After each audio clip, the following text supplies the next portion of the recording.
Hey guys, welcome back to the channel. Today I'm making the Mexican Firing Squad Special. Now, this one was discovered by Charles H. Baker whilst he was over in Mexico City, and it was featured in his cocktail book in 1937. I believe the cocktail book was called The Gentleman's Companion, and there's a couple of different versions of it. There's a food and a beverage focused one.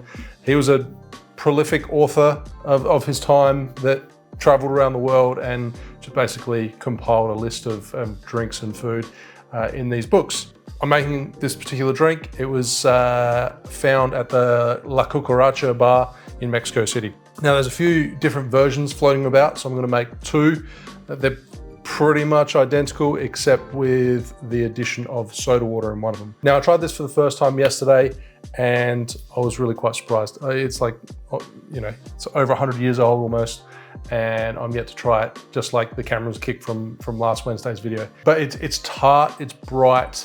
The key thing that you have to focus on, there's not much to hide behind here, you've only got a couple of ingredients, is obviously you need a good tequila, but also I think the main thing is you need a really good quality grenadine. This is not a sponsored video, but Liber & Co, fantastic. They've got orange blossom water in there, so it's got that subtle floral note to it. Otherwise, BG Reynolds. I personally haven't tried it, but I hear a lot of good things about their grenadine specifically. They've got hibiscus concentrate. I think that would more so add some color to the grenadine as opposed to too much of a floral note. But yeah, otherwise you can make your own, of course. I'll leave a link to a video where you can go check out how to make your own grenadine in the description below. But let's get on to the cocktail. Yeah, like I said, like bright, tart, and it's an excellent tequila drink. And I'm surprised that I haven't tried it up until yesterday. So same measurements for both tins here. I want to measure out 2 ounces, 60 ml. I'm using Olmeca Altos. Nice warm cooked agave notes in this tequila. A little bit of citrus there. The recipe that's in the original book actually calls for 2 jiggers of tequila. It doesn't say Blanco or Reposado, but I'm assuming they meant Blanco. Otherwise you can use a Reposado, but it's got to be a little bit lighter. I'd prefer to use a Blanco in this for sure. And then it calls for the juice of 2 small limes, which is like a completely non-accurate way of measuring something. And then 1.5 to 2 teaspoons of grenadine, so 10 ml, so, or 1/3 of an ounce. So it's not a lot. So the modern measurement for this, the way that most people make it, is the same sort of template as a whiskey sour, or as a sour template. So 2 ounces and 3/4 ounce or 22.5 ml of grenadine. I'm actually going to do a scant measurement, so it's slightly under. Same measurement with the lime juice. So 3/4 ounce, 22.5 ml. Someone called me out recently for not having a sharp enough knife. So I've sharpened it now and it's much better. Thanks for the heads up. Yeah, 3/4 ounce, 22.5 ml in each. I'll go scant as well, slightly under. And the garnish has changed over time as well. I'm not sure why. There was something in particular that changed in the course of history. I don't know. And then we've got Angostura bitters. Does call for 2 dashes. I'm using a Japanese style jigger, so 3 times. 1, 2, 3, 4, 5, 6. 1, 2, 3, 4, 5, 6. Japanese style bitters bottle, dasher bottle. 2 to 3 times the amount. If it calls for 1 dash of Angostura bitters, then you want to do 2 or 3 dashes of the jigger bottle. That's ready to go, so fill it full of ice, 10 to 12 second shake, and then strain into your glass. Now, the recipe did say that it was, like, a lot of people were serving this over cubed or large cubes of ice.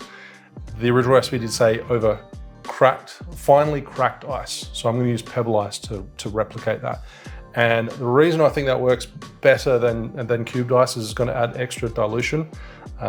Yes, the drink that I had yesterday, it was really quite tart and bright, a little bit too much, which is why I've used the scant measurements, but also the additional dilution of that pebble ice is going to do us a favor. So add ice, give it a shake.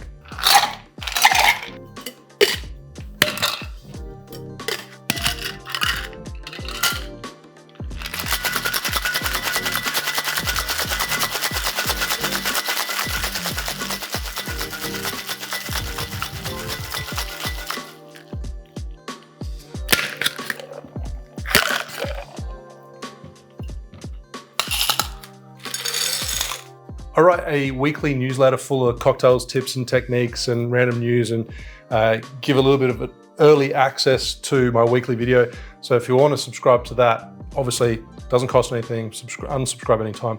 I'll leave a link to that in the description below. Got like 28,000 people, so join in, see if you enjoy it. So straining over pebble ice, that's number one. And then the next one, the only difference being, actually I'm going to garnish it differently as well.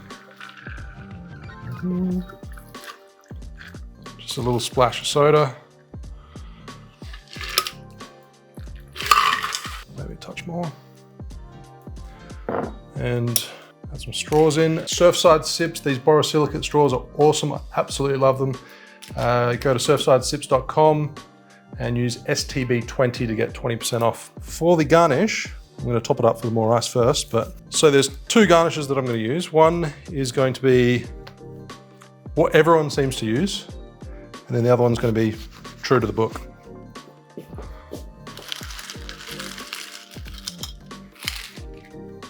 Okay, so the original garnish calls for orange, pineapple, and a red cherry. So I'm just going to use maraschinos. I really like that garnish. Now the garnish that most people seem to be using, you know, from what I've found online, is a lime wheel and a cherry.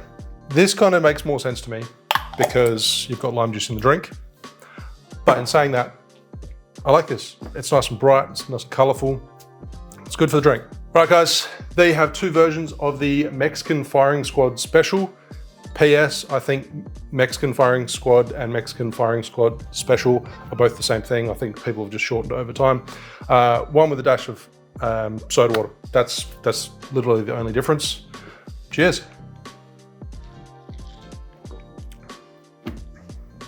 Yeah, love that. Pomegranate, really bright, tart. I much prefer it served over the pebble ice. Sort of tones it down just a touch more. But then you get those agave notes coming through, and the agave really lingers. It's a bright, fun, summery drink. It's super simple yet, yeah, like not many ingredients. And then you've got the bitters that adds that little bit of like spice and complexity. Then the one with soda. Like similar flavor profiles, but it's just a little bit more muted, and then you got that effervescence. I kind of already knew going into this that I would most likely prefer this, and I 100% do, but there's nothing wrong with this. This is a great drink, but this is the one for me. I thought this would be a good comparison to do because most people, if they're going to look up a recipe, they're going to find a couple of different ones, one with soda, one without. For me, 100%, I recommend this. Thanks for watching, guys. Don't forget to subscribe to my newsletter in the description below. Cheers.